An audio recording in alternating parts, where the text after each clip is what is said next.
dozens of Stanley Cups, a handful of franchises, and one question hockey fans have been arguing about for over 50 years. Most teams chase glory their whole existence and come up empty. But every so often, one squad doesn't just win, they dominate. They rewrite the record books. They make the rest of the league feel like it's playing a different sport. We're counting down the 8 greatest NHL teams of all time. Cups, regular season dominance, goal differentials, Hall of Famers, legendary coaches, and the moments that still give chills. Starting with the oldest dynasty and working forward to today. Before expansion, before the salary cap, before Gretzky, there was Montreal in the 1950s. 5 straight Stanley Cups from 1956 to 1960, part of 6 championships in 8 years. Maurice "Rocket" Richard, Jean Beliveau, Jacques Plante in net, Doug Harvey on the blue line, and Toe Blake coaching. They won with speed, skill, and a defense that made scoring against them feel like a privilege. The league had only 6 teams back then, and none of them came close. This was the first time the NHL saw what truly unbeatable looked like. The blueprint every dynasty that came after them has been trying to copy ever since. 20 years later, the Habs returned and built something that most experts still haven't seen matched. Same city, same sweater, completely different era, and somehow, arguably even better. Ken Dryden in net, Guy Lafleur with 56 goals in 1976 to 77, Larry Robinson and Serge Savard on defense, Bob Gainey winning 4 straight Selke trophies, Scotty Bowman behind the bench, 4 straight cups from 1976 to 1979, the 1976 to 77 season alone, 60 wins, 132 points, a plus 216 goal differential, records that stood for decades, 9 future Hall of Famers on the same roster. They finished their playoffs that year with a 12-2 record. Dryden's goals against average in those playoffs was 1.56. Other teams weren't losing to the Canadiens. They were just watching the Canadiens practice in front of a live audience. While everyone was watching Montreal, a blue-collar team from Long Island was quietly building something nobody respected until it was too late. No flash, no highlight reel superstars, just the most disciplined, suffocating team the NHL had seen since those same Canadiens. Mike Bossy scored 50 goals in 50 games in 1980 to 81, only the second player ever to do it. Brian Trottier, Dennis Potvin, Billy Smith in goal, Al Arbor coaching, 4 straight cups from 1980 to 1983. They beat the mighty Canadiens, then stopped the Oilers in their prime.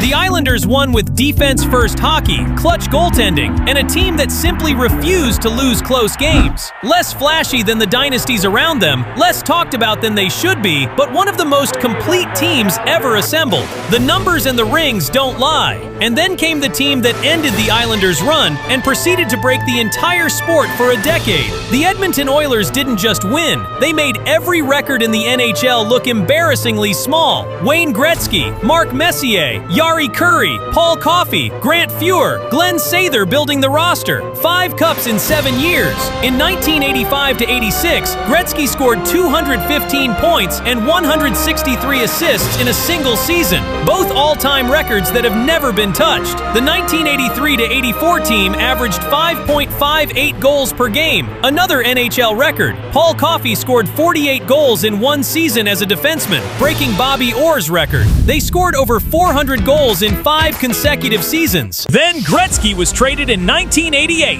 and they won the Cup again in 1990 without him. The Hockey News named them the greatest dynasty in NHL history. They were not wrong. After the Oilers era, everyone assumed dynasties were finished. Detroit quietly spent the 90s making everyone look foolish. 2 different rosters, 2 different decades, 4 Stanley Cups, 1 unbroken culture of winning. Steve Yzerman as captain, Nicholas Lidstrom on defense for 20-plus seasons, Sergei Fedorov, Brendan Shanahan, Igor Larionov, the Russian 5-line that changed how the game was played, Scotty Bowman coaching his 3rd different dynasty, back-to-back cups in 1997 and 1998, then again in 2002 and 2008.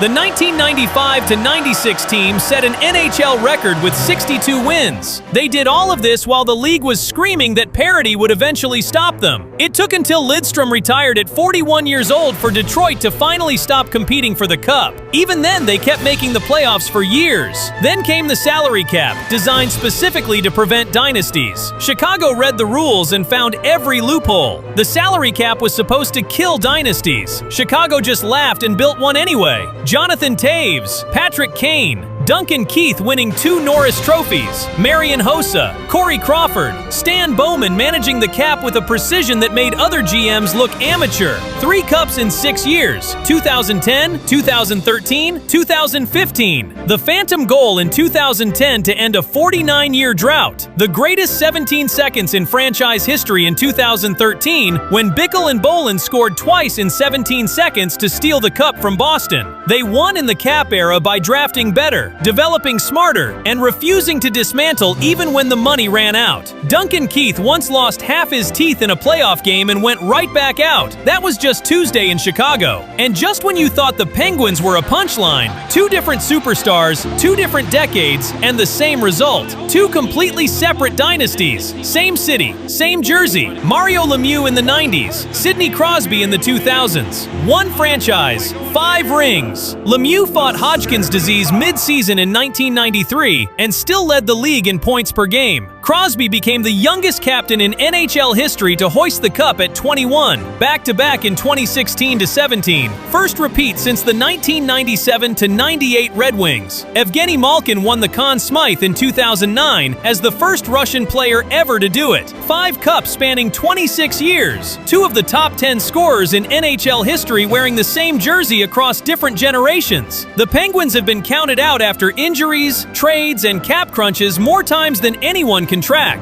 They just keep winning anyway. Pittsburgh is the only franchise in NHL history to build a dynasty, dismantle it, wait a decade, and then build an entirely new one. And then the most recent chapter. 2 franchises proving that back-to-back is still possible in the modern NHL. 2 separate franchises, same state, 6 seasons, 4 Stanley Cups. The most concentrated run of championship hockey the modern NHL has ever produced. Tampa Bay back-to-back in 2020 and 2021. The first repeat since Pittsburgh in 2016-17. Victor Hedman winning the Conn Smythe. Nikita Kucherov playing through a hidden injury all postseason in 2021, only revealing it after the cup was won. John Cooper coaching both title runs. Then Florida back-to-back in 2024 and 2025. Alexander Barkov, the first Finnish captain to ever hoist the cup. Paul Maurice winning the cup in his 1,985th game as an NHL coach. Matthew Tkachuk, Sam Reinhart, a team that came back from 3-0 down in the series against Edmonton in 2024 and survived a Game 7 at home. The Lightning and Panthers rewrote what sustained excellence looks like under the salary cap. The same state that couldn't sell out playoff games in the 90s now has back-to-back champions, twice in 5 years. Florida is not a hockey state. Florida is apparently a hockey empire. 8 dynasties, records that still haven't been touched. From the Rocket Richard era to Gretzky's Oilers, from Scotty Bowman coaching 3 different franchises to championships, to Florida doing it back-to-back, twice. So which one was the greatest NHL team of all time? Drop your pick in the comments. And if you bleed for any of these franchises, or you just love real hockey history, hit subscribe. More legendary breakdowns coming every week.